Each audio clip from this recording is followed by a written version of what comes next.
All right, guys, welcome to another Doomed discussion brought to you by doomedandstone.com.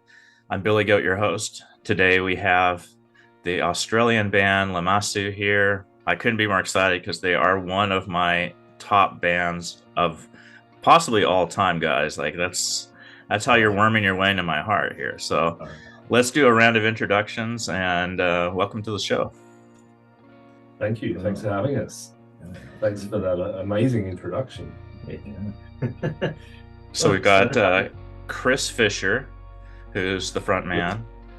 Well, actually, why don't you guys introduce yourselves here? Sure. Yeah, well, my name's Nick. I'm the drummer. Yeah. He beats the skins. Yeah. Chris Fisher, vocals and guitar. Matt Dawkins, guitar. Extraordinary. Guitar extraordinaire. Yeah. Virtuoso. Backup vocalist. Upper riffs. Yeah. Al Cook, bass player. That's it. Right on. Bringing the bottom end and some crazy stuff every now and again. Hell yeah. So you guys all come from different bands. What's the origin story here? Were you guys just meeting, coincidentally as you were playing together in your various bands, or what happened?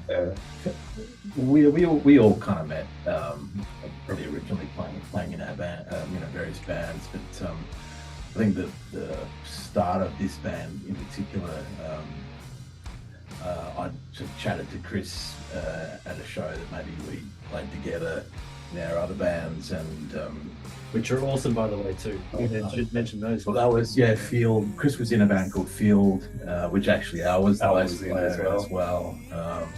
And at the time I was playing bass and sort of front person singer for a band called Olmeg, which is kind of like like a cosmic kind of stoner progressive type band. We did sort of several albums, and we'd done shows with Field, and Chris. I was kind of totally blown away by Chris's voice when I first saw Field, and I was like, I'd love to, write a track one day for Chris to sing over. And so one day I asked him, I said, hey man, would you like to collaborate on a track? And I thought it was just going to be a song, and he's like, yeah, that'd be cool. And I wrote this track, which ended up being Chokehold Companion, which was I think the opening. The opening track for our first album. Chokehold Companion, right?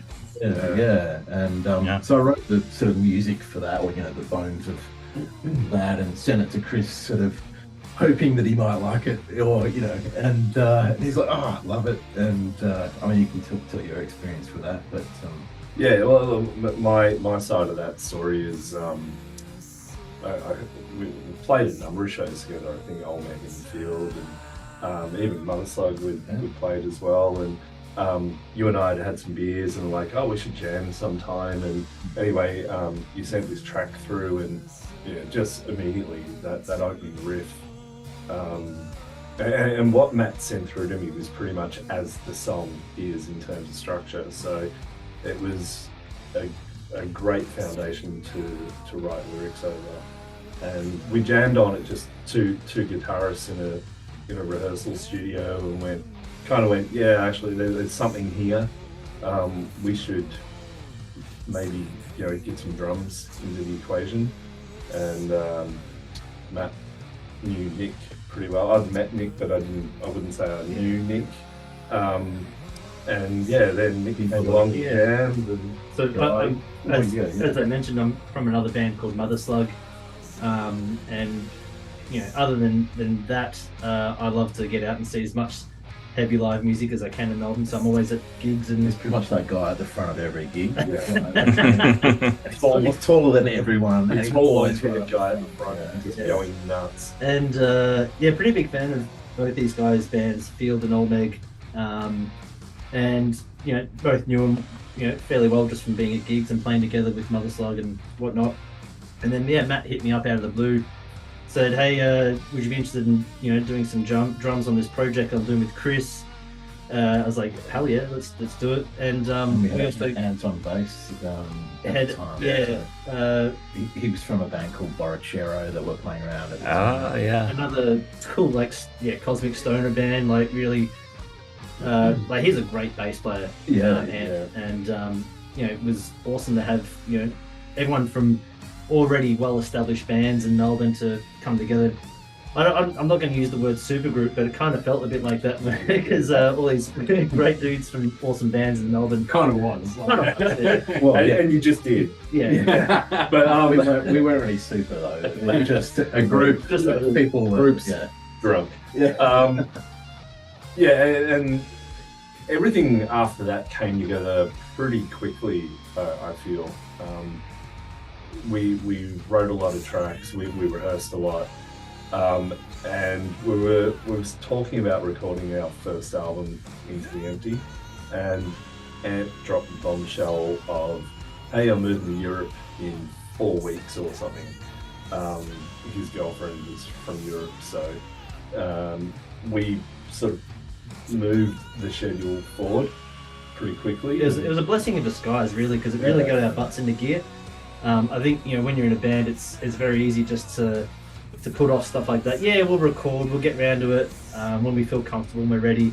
But when someone says, hey, I'm leaving the country in 4 weeks, we got to do an album by then, it really put us into gear, and we just said, well, here's the hard date when we've got to get it done. And we just cranked the rehearsals with just several a week or something for about a month. Did it. Damn. Kind of. We 4 weeks. And 2 days later, Ant left Australia.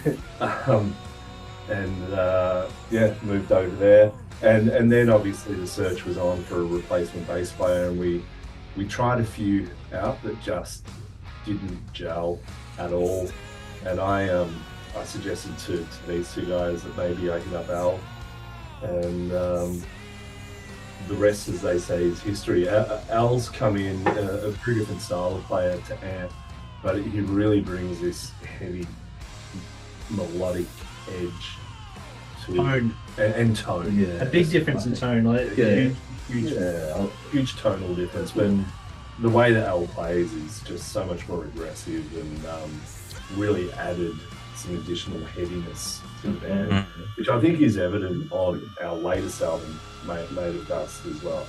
Al's kind of got his own creativity, Ant is probably more comfortable in that kind of groove, sort of.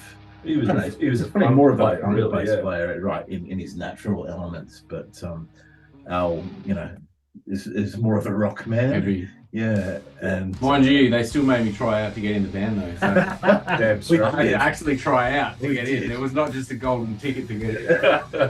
Well, we had to make sure you get Well, how would you describe the sound that emerged from this? I mean, I have words that I try to put to it, but I'm curious as to what you would describe. We might all have different ideas on that. I don't know, because the words grunge doom kind of come to my mind a bit, but I'm interested to actually hear. Well, I'm officially from the grunge era, right? Like I'm not young, and I'm a 70s child. I actually lived in. I lived in the time. I had bands in that time, and so I don't feel bad about kind of playing that kind of music, because I was playing that music when it was happening, kind of thing. But I never referred to it as grunge, but that's just people called it, right? For myself, I really struggle when people say, "Oh, what sort of band are you in?" Because if you say heavy metal, people who don't understand the 1,000 genres within the heavy area, they think it's screaming and thrashing and whatnot, and it's not that. And I'm not sure grunge is quite right either. But at the same time, I'm a year younger than Matt, so I grew up in that same era. That the 90s were my peak. And Soundgarden was the band for me, still is. That was the Soundgarden, band that we gelled on in terms of they were probably my favourite band. But I don't view Soundgarden as grunge. To me, Nirvana is grunge. And I don't think Soundgarden sounds anything like Nirvana. They came from the same town, the same time, but well, what I loved about like that band and say Alice in Chains as an example out of that scene was it was a bit more metal. You know, it had a metal kind of vibe. The metal side of grunge. Yeah, you know, it took hard rock and it made it harder rock, almost metal. It had all these elements, but it was melodic. Yeah. Because one of the things that there's a lot of, especially in Melbourne, there's a lot of doom and stoner doom, or sludge doom. Sludge is really big here at the moment, but we really don't fit to any of those. Which just makes it even harder to try and name what we actually do. But and none of that's by design either. We don't set out to write any particular way. We write what comes out. Most of the time Matt will offer up a riff, sometimes I'll offer up a riff, and we'll develop that into what you hear on our albums. And we've never asked the question, is this doom enough? Is this grunge enough? Will people who like this band it's not, we write the song how we feel it should be. And if it turns out to be heavy, great. If it's not heavy, well, that's okay too. In saying that, I always try and make the drums as doomy as I can. There's no quick 4/4s in there. Nick's the doomiest member of this band. Well, yeah. Well, we have him to thank then for the doomed part there. Yeah, I mean, I think your sound has, all those touch points, like I said, but there's something overarching about it, something very soulful, I would say. And maybe that comes from the lyrical inspiration or something, but it really comes out actually less even in the lyrics than in the actual vocals. I think when you hit the vocals, you're hearing something very searching and soulful and a little bit wistful at the same time. Yeah, you're right. The vocals do play a big part in that sound. It's it's sometimes hard to try and think about what the music is like without the vocals. It's almost puts in a different genre almost, because the vocals are such a big part of the music in a good way. Yeah, it's funny. Some of the there's a couple of the tracks off the new record that's just come out, which the vocals were written after the music was written and recorded. And it really just transformed those. Once the vocals were added, it was like, oh wow, this is a whole new thing. It just brought them to life. Yeah, there's definitely a couple of songs on Made of Dust that the songs are probably 3 or 4 years old musically, but the lyrics were written in September, October last year, recorded in November, mixed in January. And then release. So, and that in itself was a bit of a challenge, because I was so used to hearing these songs instrumentally that they became very difficult to write lyrics and melodies over. But we got there in the end. Oh yeah. I was going to say earlier, like all the bands you mentioned that you've been in, I just realized we captured a lot of those on our compilation Doomed and Stone in Australia back in 2019. Yeah, absolutely. Yeah, I think we might have everybody but Field on there, but we definitely have Lamassu on there.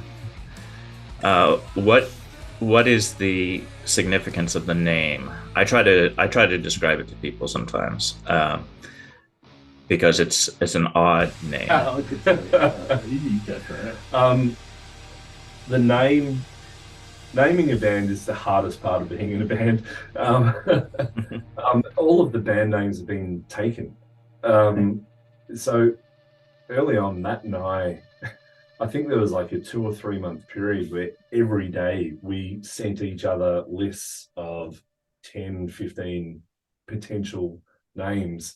And from that list, we'd probably agree on 2 or 3. And then we'd go, yeah, this is it. We finally found it. Like, we might be 8 weeks into trying to find a band name. Finally found it, and would spend the night Googling, and shit, there's already 14 bands with that name. It was the hardest thing ever. Yeah, it's that thing of trying to find something that sounds cool, or for me, like it was trying to find something that's maybe got a bit of meaning or something behind it, some layers to it, that you can interpret how you want. But just not being kind of, I mean, I think I did go to that band generator for inspiration quite a few times, but yeah, that was pretty bad. But I think Lamassu, you found the name. You sent it to me, and it's that Mesopotamian, Assyrian protection deity. So we love the themes around it, the imagery that went with it. The look of the name, the written word itself. Sounds mysterious. I think it looks good. It poses questions like, how do you say that? We respond, we're not really sure. We take all versions. I like the connection to the ancient days and in a sense, connecting with our true humanity that gets lost in this artificial time. I think there's just so many people growing up in enclosed spaces and not realizing their connection to the earth. And to me, Lamassu goes back to some of those great ancient civilizations, and really puts the tension in there as to what are we becoming. Even then, the question was, what are we becoming as cities got bigger and soon began to conquer the world. Awesome. Absolutely. Yeah, well, I love the first album, and the second album is great as well. I mean, they're just packed with good stuff, and it always seems like the first three songs just flow together for me, and this one, even more so. Let's talk about the new album, and it's called Made of Dust. It just came out a few weeks ago, and it's independent released, and you've got it also coming out on vinyl. Is that correct? Correct. That's exciting. Should be picking up the vinyl early next week. Double vinyl. With double vinyl. With double We've gatefold. seen the video of it coming off the press. Yeah. It's real. Yeah, they Nice. sent a video of it on the press, so we got proof of life. It's actually happening. And yeah, they told me that the 25th, so Tuesday next week, we should have it in our hot little hands. So we'll keep to our word on Bandcamp, which says July 31st. Yeah, everyone who's pre-ordered on Bandcamp, we had the issuing date of 31 July, so we should actually be able to meet that, hopefully. Well, that's exciting for fans for sure. Yeah, and is it going to be a double album? It is. Yeah. Double Gatefold, yeah. double LP, so I'm just Sweet. excited. Whole Yeah. thing. Yeah. We recorded all of these tracks in the 1 week-long session, and then once we started to think about the practicalities of pressing the vinyl and the quality, the time per side and whatnot, we were originally thinking, oh, maybe there's 2 albums here. Maybe we could release 1 album and 6 months later release the second album. And as we completed the vocals and it got mixed, and the more we heard it, we just viewed it as one cohesive piece of work. And there's no way we can split this. This is an album, and It's also the cost, right? Because it's like, as you said, independent release. It's not cheap to do. this all vinyl, comes out of our and, pockets. So. and yeah, not having a label behind us at the moment. Funding that, it's that was going to be the reason for going individual LPs. So we've thought about part 1, part 2, Yeah. that all those kind of things. But we just thought, having it's just a cohesive thing, having it all together. And on the vinyl, and I've done this in other bands, is you can sometimes get to your album and it's just too long for a single vinyl. So we'll pull a few songs out and put that on vinyl, and everything has to be digital. We did that with the first record. Yeah. We did it last year. We did it on Lamassu's first album, but we just wanted to make sure we didn't want to leave any tracks out. None of them deserve to be left out. We just going to go the full hog and just do it. Well, I don't think there's any regrets. for me, the album's a complete journey. it has the interludes in there that kind of break up the chapters of the album and where it's going. And lyrically and thematically, it is a story start to finish. So it would have been a shame to have to break that up into separate volumes. So we bit the bullet, and we've sold pedals and guitars and shit to fund it, and we're really excited about it. Releasing a double gatefold vinyl independently from Melbourne, about the furthest corner we can get, away from. It's only $500 shipping to the I look at our streaming stats and whatnot, and our main fan base is the US. So, and most people who have pre-ordered are in the US. So we're a long way from those people. But that's just what we need to do to get the music out there. And super excited to pick up the vinyl next week. I'm excited for you guys. Lyrically, where are you getting a lot of your, and thematically, where are you getting a lot of your inspiration from? Don't look in there. Darkly. We joke that the lyrics are a window to what's going on in my mind, and unfortunately, that's probably true to an extent.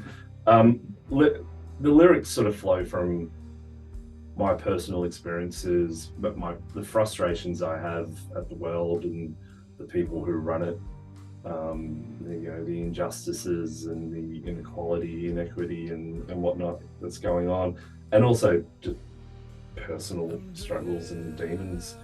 That probably wraps up where all the lyrics have come from. Some of them are fairly obvious, some of them are probably less so, but I did try to end the album in a bit more of a positive lyrical spin with Tin Man. It really it is putting I guess it's imploring people to live life while they can and get on with it, and maybe that'll direct me to more positive lyrics in the future. But set a precedent for the third album now. It's like maybe it's just an uplift. But there was certainly some correlation between the lyrics from the first album to this new album as well. The track "The Fog," I view that as a sequel to Chokehold Companion lyrically. They're exploring the same themes and internal struggles and issues and things like that. But I do really struggle to write lyrics. It can take, and these guys will agree, it can take me a very long time to write lyrics. But actually, I'll say it can take me a very long time to start to write lyrics, but I typically would finish a song pretty quickly once. I just need that one key line that goes, that's the theme, that's where this is going. But it could take me months to mess around and find that point. And truth be told, we don't have the most straightforward songs. It's not verse, chorus, bridge, chorus.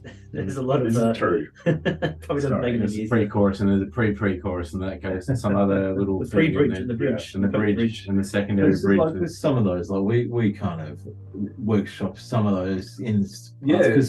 Yeah, like just like in writing some of those musical passages, I'm thinking about, this is where vocals are going in this zone here. Yeah, Matt's a great arranger. You got quite the mind for where things go and how things should sound. And when we had those conversations, it's like, oh, okay, that sort of made more sense about where the vocals were, and then in those sessions that. Yeah, I think late last year I got to a point where I was actually comfortable to ask for help with the lyrics, and also the melodies. And I was at Matt's house one night, and we just put the tracks on, the bouncers on in the background, and we sat around. I think we had a couple of beers, and we just kind of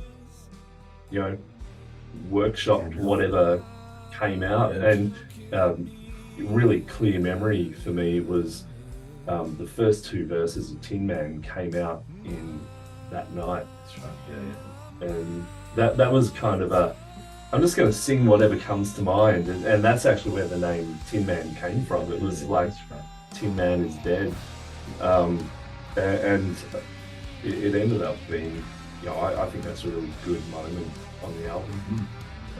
So, Tin Man's my favourite song. it's mine too. And that's the last one on the album, so you guys gotta be patient and listen to all of them.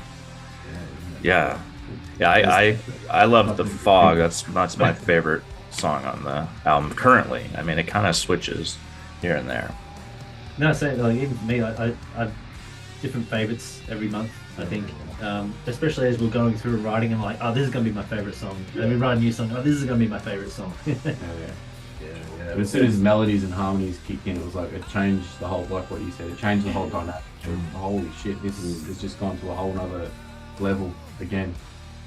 Just we like Chris is saying, like him or I might bring an idea, but it's sort of just the guitar line really. Usually, again, the other guys bring their, we like leave that palette for Al and Nick to bring their thing to it, and I think that's great too. It adds all this stuff that I wouldn't play as a bass player or as a drummer. Well, I think a perfect example of that is the song "Shiptown Misery."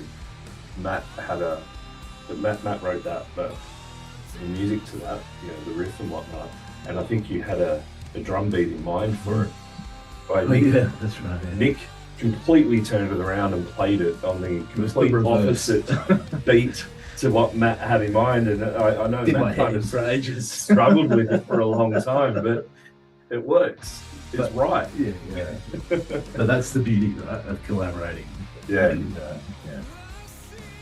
Yeah, I that love song would have sounded completely different had you I played the drums. it said you must play this. That's kind of what I'm saying. Yeah, it's not. But that doesn't happen. There's a lot of we don't do that, free license. It's like actually, I want to try something, and then I think we all sort of will let it go. And if we disagree, we can disagree in a good way. There might be some things we'll go, no, this kind of has to be like this. Happen because they're crucial to the harmony or whatever. But in general, it's kind of free reign, do your thing. We're not scared to try something new too. I think that's the other thing is a lot of bands have their formula, and as you said, they might ask the question, is it doomy enough or whatever, but we don't feel like there's a wall that we have to, or a rule that we have to adhere to. It's just we do what's right for the song. That's got that freedom to do what we want. Yeah, it makes sense, for a band that has reached a sound that's so touching and that touches on so much of our humanity, that you guys would have the maturity and compassion to work with each other sensitively like that. That's pretty cool. We're all good mates. So. We're sensitive. Yeah, I honestly struggle for words when I'm trying to describe what I'm hearing. I feel like there's not enough good words to really get at it. The ultimate compliment. It's like Chris trying to write a song, we just can't. Lyrically, Tara, mate. Hang on, no. Yeah. That's awesome. That's amazing. Thank you. Yeah, that's amazing. Yeah, because you never know what other people really think, especially as I said, this music's pretty different to anything that any of us have ever done before. So it's you're never quite sure how people are going to take it. Not that I don't really care that much. I like it, so that's all that matters. But it's always nice to hear stuff like that, because you just don't know if someone's going to think it's trash or treasure. I think because we like what we play, and it would be nice if we felt other people liked it. So there is that nervousness when we release the album. I'm like, shit, are people going to like? Are we going to be in one of those reviews that's just scathing? but it didn't happen, which was nice. Maybe it hasn't got to them yet. You know, the reviews we've seen, they've all been really positive, and the reviewers have actually really understood. Yeah. You know, they got the brief, I think, from what I've read. So that's really nice. You know, we're an independent band. We don't have any backing other than ourselves. We're doing this. It's just the four of us, and you know, the fact that people on the other side of the world seem to dig it. That's enough for me. Yeah, it's amazing. Yeah. Hell yeah. Very grateful, and for people like you Supporting us too. supporting us. So, Just even having us on interviews like this, man, it really means a lot. totally. Well, yeah, anything I can do to help, because I think you guys need to have your name and faces out there more. Speaking of which, at live performances, do you find yourselves winning over a lot of new fans? Sure, if we're winning over, I don't think anyone's disappointed when they see us. You know, I've never seen or heard anyone, you know, watch our set and go, "Oh, geez, those guys were average." We've certainly had our off nights, but we have a live production. You know, where we're a loud band. We use big, real amplifiers live. We sing live vocal harmonies.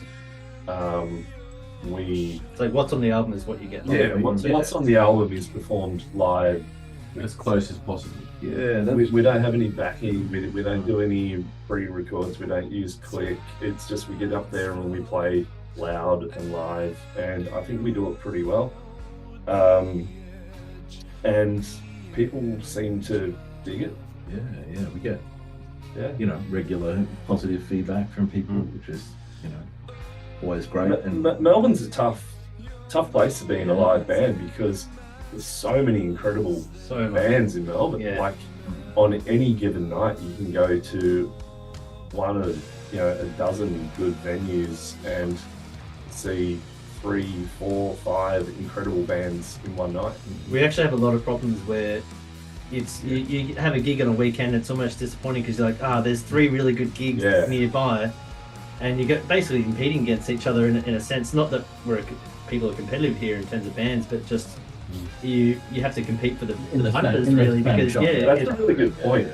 The whole heavy sort of doom stoner scene here in Melbourne is very supportive. There's no competitiveness between the bands. Everyone's sort of into each other's band, and it's how bands like us can form. That's right.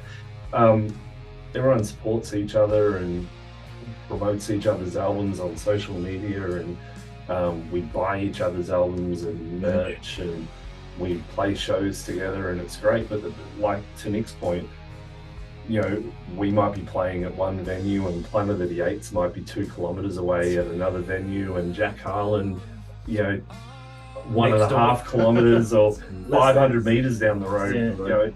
And that gets tough because then you're diluting the crowd for each other. Yeah, but Melbourne's not a massive city in terms of if you look at anywhere in the US, and I think like the concentration of good bands that we have in our genre, even which is a fairly underground genre, there's just a huge amount of bands. So it's there's only so many people out there. I think half the people who like this music are already in bands. So that's true. Or playing on the night. So, but even just in general, genres outside of what we play, there's so many musicians. Like Melbourne is Australia's home of live music, and it's true on so many scales. Like just in every genre, there's always great musicians, and you got to compete with that as well. Just because you have a really just because there's another band who isn't the same genre, they still might be really good and attract a big crowd. And as I said, Melbourne's not massive, so you got to sort of compete with that in a sense. Absolutely. Yeah. Oh, that sounds so exciting. I have family in Australia. My mother, her family moved in the 60s from Alaska, where they were homesteading, to Australia. Which city? The Melbourne area, yeah. And then I've got family in Tasmania and pretty much just everywhere. Tons Dude, of hit us up when cousins. you're down next. Yeah, tons of cousins I haven't even met. Like 6 uncles and an aunt. And Dude, last we could time be I one of was, those. you could, yeah, adopt me. Last time I was there was in the 90s when I was in my early 20s. So I haven't been back in a long ass time, but it's like another world for me. I always described it as what America would look like if the British had won, because you know everything's on the left side of the road, and right? Yeah. Yeah. Yeah. The teeth are a little bit straighter though than the Brits. Than the And the tip illustrator, yeah. Did you get to catch any bands when you were here?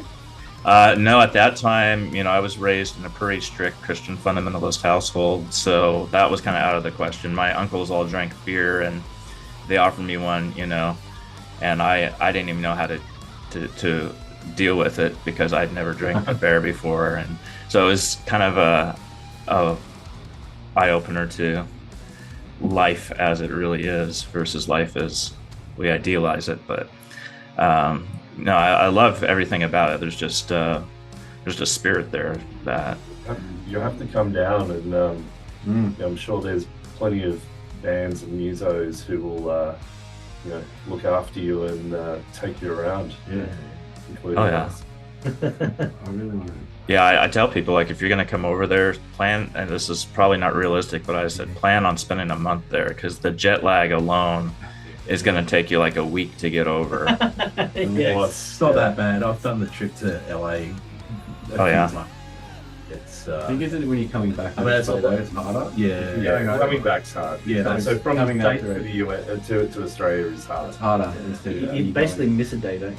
Yeah, it's the world's longest. You go flight, into a though. loop Like, and then Mhm. 15-hour direct flight or something. Yeah. It's pretty serious. Hey, I need to call a timeout. Yeah. Is that right? Oh yeah, for sure.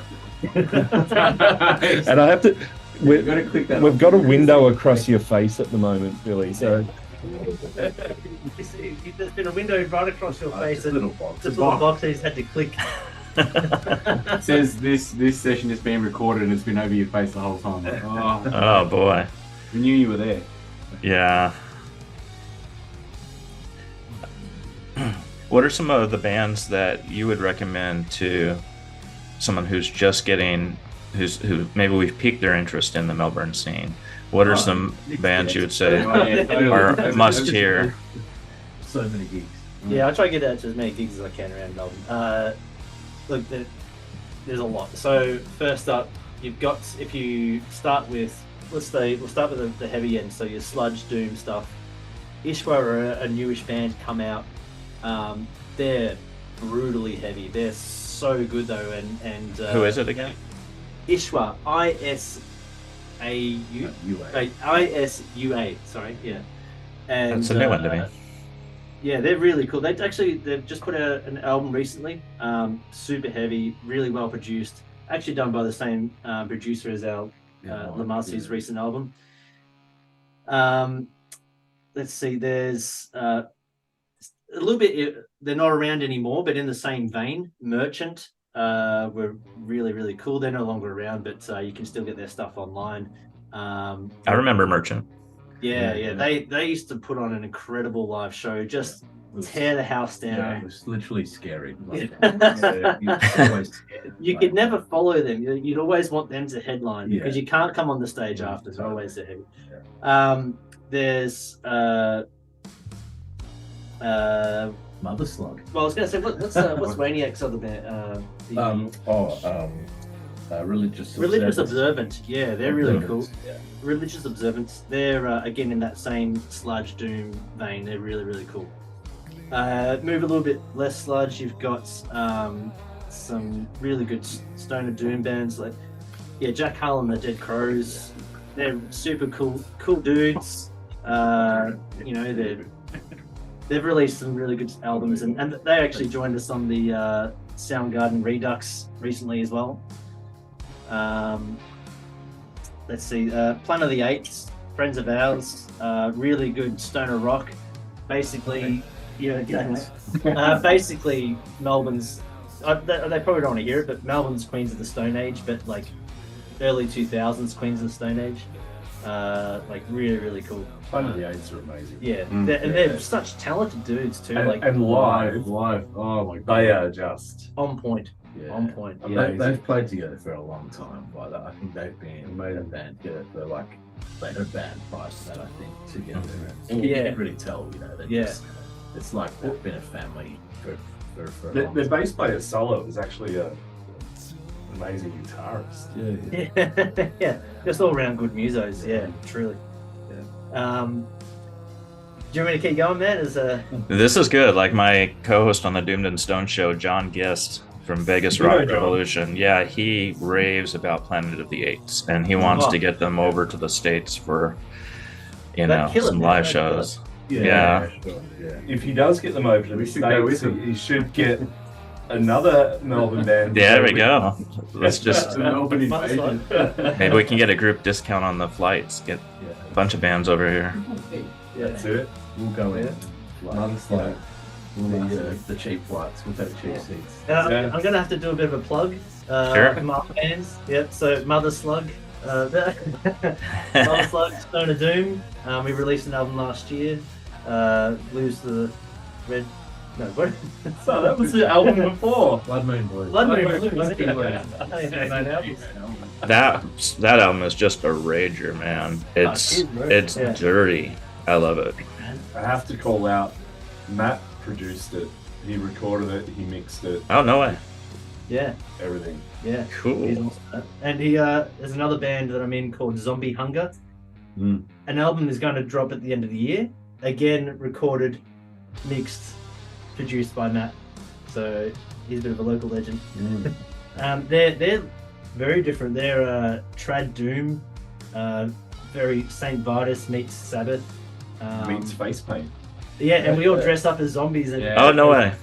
Oh yeah, it's awesome. That's fantastic. Yeah, real theatrical. Yeah, I can keep going, man. All I'm hearing is you've got way too much time. It's a drummer, right? In about 15 bands. Yeah. Let's talk gear a little bit. You know, you said you kind of bring a lot of oomph to your live sound. What are you sporting on the stage there? Well, you can see our backdrop. Some of it's covered by our lovely 70s porno couch here. But I've got my high-watt quad boxes either side and my Vox AC30 behind me here. Yeah, live, I run. It depends on the size of the venue. At a minimum, I'll run the quad box and this high watt head, and my pedal board, couple of guitars. You'll run a similar Recording setup The though. basic, the basic live setup is like a head and a quad each, and I'm running like a Laney. It's an old 90s Laney VH100 with a high watt cap as well, but it's got like vintage Australian made speakers in it. The E-tones they're called. But, bigger venues will run additional amps, so I'll run with the AC30 as well as the high watt and the quad box. If we're playing somewhere like the Tote, it has a larger stage. L, Ampeg all the way, Spinner's dream of mine. Finally get an SVT VR and just fridge. You can't go wrong, and Rickenbacker yeah, as well. It's kind of it's the the ultimate. standard really set up for the music we play, realistically. Yeah. And a lot of pedals and stuff, drive, fuzz, all that sort of stuff. And a couple of locally made, which they're out of business now, Lab Systems made a few good drive pedals and bell pedals and all that sort of thing. So yeah, it just helps me get my tone. I've sort of had that set up pedal wise for probably like 10, 15 years, but yeah, really playing in this band is, I suppose, expose the fact that you need to play with a all tube head. well, you've tried all the other things. Well, I've right? tried everything else in between, and I've tried, Class D stuff and all that sort of thing, but it didn't really, it doesn't cut it. The bottom It end. doesn't cut it, and it's just, you just need the oomph, and Ampeg is just, it's the stuff that you hear on every record that you've listened to realistically, so you just kind of need it. but it just moves more air. It's a bit more three-dimensional. Yeah, it's just more true. That's our live kind of go-to setup. In the studio, we do mess around with kind of more stuff. I know for the Made of Dust album, I hired a minivan just for my gear. No one else's He gear. went in a day early than the rest of us. I went in the day before. I think I took 7 or 8 amp heads, couple of, I think 2 or 3 cabs, like quad boxes. I think I had 8 guitars. Had a lot of gear. Combo with Nancy. The AC30, that's a key part of my sound. The AC30 is on every song on Made of Dust, as is the Hi-Watt and the Marshall JMP up the top there. So the blend I'm running 2 box amps as well. As As you like it. a 3 amp setup, but with 2 different box amps. Yeah, we both ran 3 amps on for the That's album. right, yeah. For the record, it was 3 amps recorded at once, each. Hence the density. Yeah, so you just, and I think the box thing is It cuts through the mid-range. Yeah, it's the mids that you probably don't get in some of the other amps, but then blend that with the full tone of your Hi-Watts and etc. I just remember our sound guy being so excited because he can blend all like 3 amps worth of sound for each guitarist and just get the right mix of the high, mids and lows. But for drums though, it's the same basically for live and recording. It's pretty basic, but big toms I try to go for 14-16, sometimes 14-18, but all the recording is on a Yamaha Club Custom 13-16. Same as what Matt Cameron used. There you go. Just saying. We only found that out 2 days ago. I saw a photo of Matt Cameron playing one. But cymbals, I try to go big. I really like the big sustain of big cymbals. So like 22-inch crash, a 24-inch ride, and I actually have a different 24-inch ride which I use as a crash. And so it just really brings. I love the big sustaining cymbals that you can that almost don't go away. You hit it and it just sounds on it again.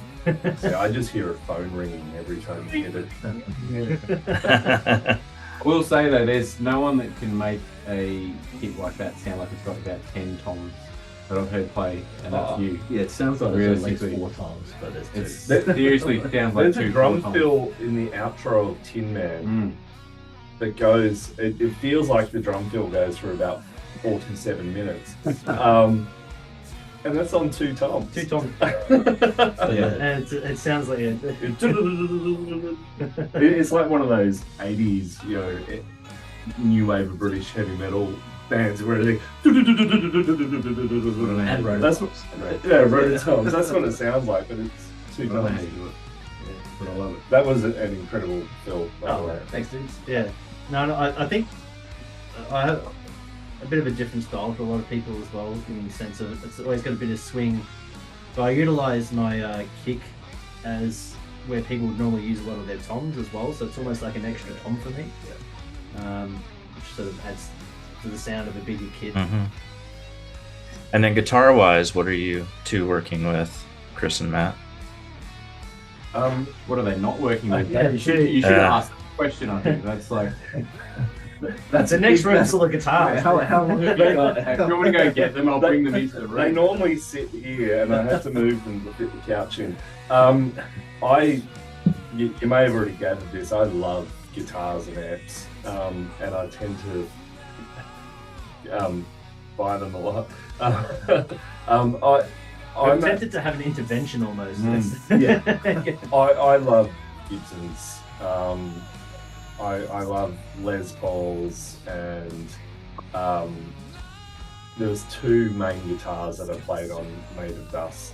One of them was a late 90s sort of tobacco burst Les Paul, and the other is a 79 triple pickup Les Paul Custom that I bought not long before we went into the studio. I think maybe 6 months before we went into the studio. They were the main things I used. I think there was a couple of tracks. So Sorrow of the Children with all the fuzz, I tracked that using a Telecaster with single coil pickups. And, I've got an SG and I've got a couple of semi-hollow body guitars. The ES335 that made it onto a couple of songs on the album as well.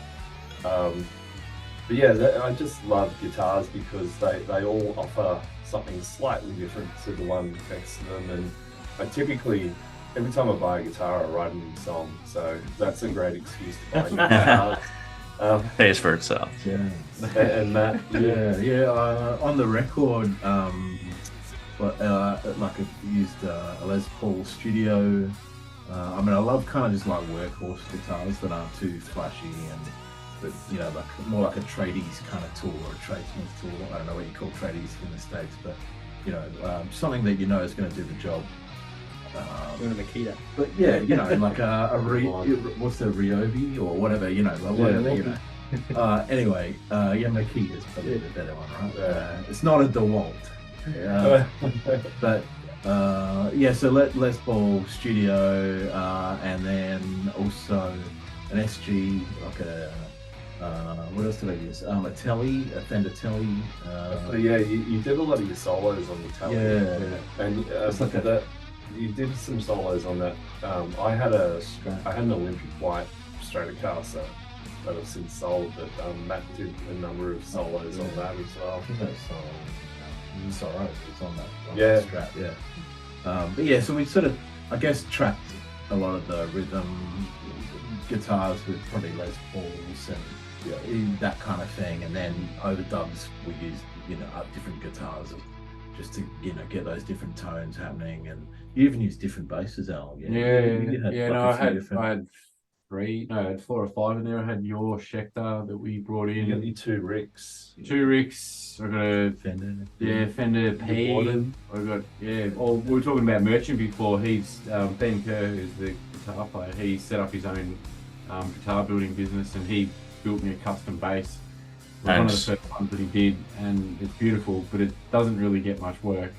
It's in the film clip that we did. Washed away video clip. Yeah, and like it does hang up on the wall because it takes pride of place. I don't really want to damage it, but hangs in his lounge room. It hangs in my lounge room, but it's a beautiful bass. That clip's a bit of a promo for Australian guitar builders. I was really lucky enough to get there's a builder called Louder Guitars. They're based in Adelaide, which is sort of the next city over from Melbourne, and next state over, and they made me this amazing guitar and gave me an amazing artist price sort of thing on it, which made it possible.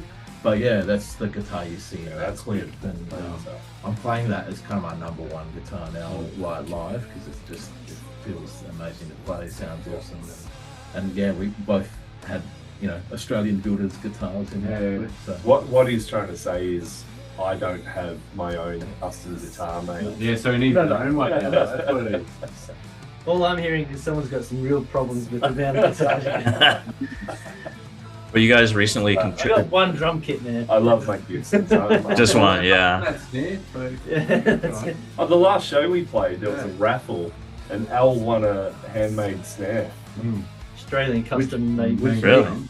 Nick bought about 25 tickets. He bought a ticket. I bought one ticket. I bought one ticket. I didn't want it. And I didn't know there was a raffle because I was manning the merch table. Sorry. We digress. You guys contributed to the recent album, not the Super Unknown Redux, but the Best of Soundgarden Redux from Magnetic Eye Records. And it was Searching with My Good Eye closed, right? You're right. Yeah. How is that to kind of approach when you were first? Did you get to choose the song, or they choose it for you? How did that work? We did. It was a bit of an odd one, actually, because when we recorded the album Made of Dust, during that session, we recorded a note perfect cover of Head Down. I love that song. And I was just on Instagram one day. That was for fun, right? We did that for fun. We had it there. We didn't know what we would do with it. We still don't know what we're going to do with it, but we have this completed proper, like absolute cover version. Just shows that of we're Head Down. diehard Soundgarden fans. Yeah, We did do our own jam. we did a jam at the Jams end, and but stuff, yeah. the track itself is pretty, you know, it's certainly not an interpretation. It is a cover. And I just happened to be scrolling on Instagram one day on the Lamassu account, and I saw this post from Magnetic Eye Records saying that they were announcing that they were doing a Soundgarden Redux, and I went, oh my god, I have to message these guys, and I just DM'd them on Instagram and said, hey, we've got a cover of Head Down ready to go. You know, we have to be on this. We are diehard Soundgarden fans. And anyway, Jad from Magnetic Eye actually replied like a few hours later and said, here's my email, send me the track. And we did. Cool. And he replied a day or so later and said, look, it's not really what we're after for Redux because we want reinterpretations. But I went to your Bandcamp and I heard your first album and I dig you guys, and we want you to be part of it. Here's a list of songs you can't do because they're already taken. Choose another song. Choose 3 songs, and we'll tell you. You know. Anyway, we chose 3 songs. Emailed back. Searching was one of them. What were the other 2? What were they? I think was it Cold Bitch or Black Rain? Yeah, Black Rain. Black Rain. And Cold Bitch is one of the B-sides. Oh, I love Cold Bitch. Yeah, Cold Yeah. Bitch is one of my favourites. I think a Birth Ritual. Oh no, that was taken. That was already taken. Toy Box. I would kill to do Birth Ritual. Yeah, and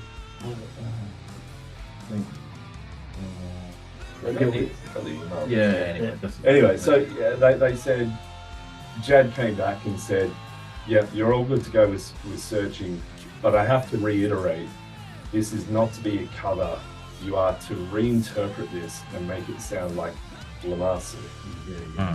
And well, that was actually that's what I remember. I was going to say, we were trying to think of like, well, which song could we actually reinterpret, right? Because they're just so iconic, and a lot of the riff and melody and really stuff, to change a Soundgarden riff. well, as we have heard from one reviewer, but What were we going to talk about? sorry, I've mentioned it more. There has been a review in the last 24 hours where someone's not happy with our version, but that's okay because they understand that it was a reinterpretation and not a cover. They wanted to know for that.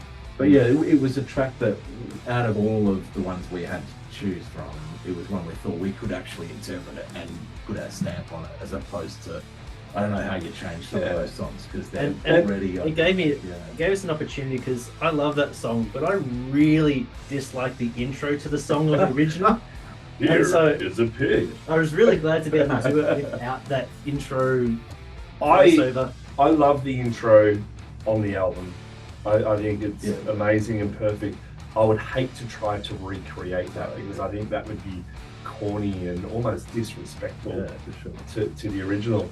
It was a bit tongue-in-cheek when it was done in the first place. Clearly, So. Our intro was it's sort of a cover in some ways because we took it from a live version of the song that they did. It was like an intro they did, but then we added I added that kind of Oh, that's sweet. that melody of. We found a live version from the early 90s where they're just chugging away on that one note and he starts singing the verse in that really laconic kind of like really low, and we just did that, but we added, you did the solo, the melody line over it, and I did the bend on the, and you know, it just came together, and it was Nick's idea to then come into the main riff at like sludge speed. Bring the doom! But then we came back to the full speed, and Matt came up with the additional riff parts, and I think it makes it really interesting. We turn all the major chords into minor chords, and descending chord line in the chorus, and we went a little bit jazz on the dreamy middle section, you know, like Needless to say, we really enjoyed it. Yeah, we thought it was good. Yeah. And that song for me is an incredible memory because these guys moved into this house, my house here, for a long weekend. It was a 3-day weekend in April 2022, sorry. My other half, she moved out for the long weekend and went to stay with her sister with the dogs, and and it was hot and sunny, and we had beers and barbecue and hot tub, and like just outside of this room that we're in is another huge big room that I jokingly call Pink Flamingo Studios because we have that. And we set up the drum kit, and my guitar rig was in here, and Matt's guitar rig was in the laundry, and Al's bass rig was at the bottom of the staircase. I bought a bunch of my acoustic treatment from my studio. And yeah, Matt bought his whole portable recording rig, his huge desk and his tower computer and everything. And we spent 3 days tracking the song and recording it and drinking beer and having good fun. And Probably more beers than tracking, but yeah. Yeah. At the end of it, it was one song. there's one song, I think it was like more than one beer. I reckon you were done pretty quick. Like Yeah, drums are done second first. take, done. I'm out. That's it. Yeah, it was second take on the drums, and then I just got to sit around for the rest of the weekend. And, Yeah. We did all the overdubs all in the weekend. track So vocals in here. It was It was a lot of fun. It was a really good fun weekend, and then to have this, Matt mixed it, and we sent it off to Magnetic Eye, and now they've released it. They've mastered and released it, and there's vinyl copies of it all around the world, and people listen to it. It's quite amazing. and that's a Soundgarden song. We got to cover or reinterpret a song, one of my favorite songs from my absolute favorite band. And Matt Cameron is actually on the Super Unknown album as well. That's pretty mind blowing. But to be on this album with bands like Freedom Hawk and Dendrites, Josiah and Beast Wars are on the Super Unknown album, and it's just so many amazing. Jack Harlan. So many incredible bands involved, and little old us, no label, no one really knows who we are, got on there. It's fantastic. Just feel really lucky, to be honest. Yeah, Absolutely. Wasn't expecting it, and very honoured. Yeah. A little part of me, tiny little part of me, hopes Soundgarden listen to it. I do honestly hope that Soundgarden I discovers Lamassu. I wish Chris could have. Hear it once. Yeah, Yeah. Absolutely. Yeah, I think Chris would have really dug it because it's music for the soul, man. It's music for the soul. Sure. Yeah, well, Shepherd a few years ago in Melbourne at Cherry Bar, and he was the most down-to-earth, interesting guy to drink with. And I'm like, I really hope he hears it and remembers drinking bourbon. It's like that dude. Oh yeah, that guy. Yeah. Old guy. that's cool. What a great story. Well, one more question for the road here. Fantasy tour. If you could kind of create a bill or a multi-city affair with certain bands. I have a very simple answer. Yeah. My ultimate goal as a musician is just to play Duna Jam. Oh yeah. Oh, dude. Yeah. Oh, it is. Yeah, it's funny. Like, That's Duna Jam. right. Sardinia, Yeah. Italy, on a beach, playing Yeah. with these amazing stoner and desert rock Yeah. bands. I think if we did that, would be the happiest little fish in the sea. We'd be able to buy him a coffin. He'd be fine. I got invited to that finally. I was trying to, I was inquiring about tickets or how do you in the world even get there kind of thing years and years ago. And they were like, sorry, it's like however their process is. And then out of the blue, like years later, they invited me. I couldn't make it, but it was pretty cool. I came that close. So a friend of ours has been a few times, Koza. Local band Riff Fist, Stoner Rock. Yeah, He's in Germany. He's in I know Germany. he Riffist. lives in Berlin now. He's the guy you'd never miss because he's about 7 foot tall and 3 Yes. foot. So. Yeah. But yeah, that would be my ultimate. Like, it's as simple as that. If we could play Duna Jam, I'd die happy. I don't know about you guys, fantasy tour. I'd love to play with Acid King. Nebula were going to come to Australia. My other band, Mother Soul, were going to play with them, but then the pandemic happened, so that was a real bummer. You know, someone like Colour Haze, I'm really a big fan. Oh yeah, That would be sick. Colour Haze at Duna Jam, man. Like, Yeah, that's just hand in hand. Yeah. if we could play Duna Jam with Colour Haze and Earthless. Well, you've played with it. I played with we played Mother Slug played with Earthless when they came down last, which was sick. Earthless are a really cool band. The whole band, Isaiah and everyone, are all really good dudes. It's good to hang out with them. Yeah. It's a really hard question, really. Like, you know, it's kind of like combining who's your favorite bands with like who's the coolest people to play with. It's like the ultimate question. That Like the cool thing is though, like all the people that we play with here, though, they're all fucking amazing people. So if you could take a few of us all together and just go and do this like amazing tour. If I put together, let's say I put together a Melbourne band festival. Yeah, and we all just get to go touring Tour. States. I have a Yeah. proposal for take you. over America. Doomed and Stoned in Melbourne, in the US, Yeah. and we bring all the Melbourne bands under the Doomed Oh, I'm down. banner. Yeah, and we I'm tour down. the US together. Chris is paying for all the We get visas. Jack Harlan, Planet of the Apes, Mother Slug, CD Jesus. CDDs, everyone. We all jump on a plane together. We share backline. Full invasion festival. Yeah. Yeah. Yeah. Or you could all load up on a boat, you know, and just kind of cruise in plane as you're approaching the shoreline. Real invasion. Yeah, Yeah. boat Right. ride. That's like a month. The power of the party. Yeah. Yeah, that sounds amazing. Oh, well, do you have any real life tour in mind, even locally, coming up for the We album? do. So we're still in planning stage, but the plan is to tour the Made of Dust album, potentially kicking off later this year into next year, and we're looking at going, obviously dates in Melbourne. We want to do some regional dates as well.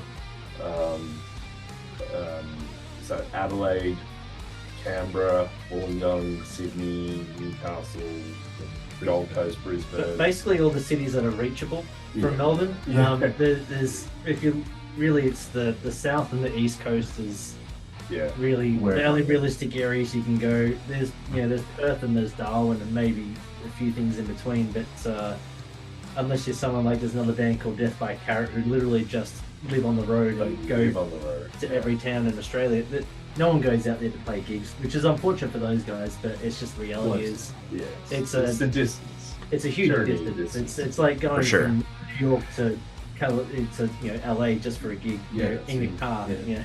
Yeah. and playing one gig and then driving back. So we can drive to Adelaide in 7.5, 8 hours. We can drive to Sydney in 9, 10 hours. Yeah, so we could Um, stop in between. We would fly to Brisbane because that's 2,500 kilometers, something like that. So, but yeah, absolutely, we're planning out the tour now. So we want to go and play some dates, and we'd really also like to get to Europe at some point, and of course the States as well. So Yeah, that would be really cool. not sure when or if that would happen, but it's certainly something we want to be open to. Absolutely. Hell yeah. Well, if you guys want to check out the music of Lamassu, it's at lamassu.bandcamp.com. You can go to their website, lamassuband.com, and you follow them on Instagram and Facebook, all that good stuff. But definitely soak it in. It's a rewarding listen. Made of Dust is the new album, and we couldn't have been more excited to talk to you guys today on Doom Thanks for having us, Discussions. man. Thanks for talking with us. Yeah, Thank you, Billy. Yeah, really appreciate it. Appreciate you having us on. And all the support Yeah, and kind words too, man. Yeah, yeah. Hell yeah. Just And the getting up early. Yeah. One difference ain't going to be easy. Yeah, we got to drink. I know the rest of you my just day had is going to milk. be much like- easier than yours. I had tea. You guys had whiskey. Did you really?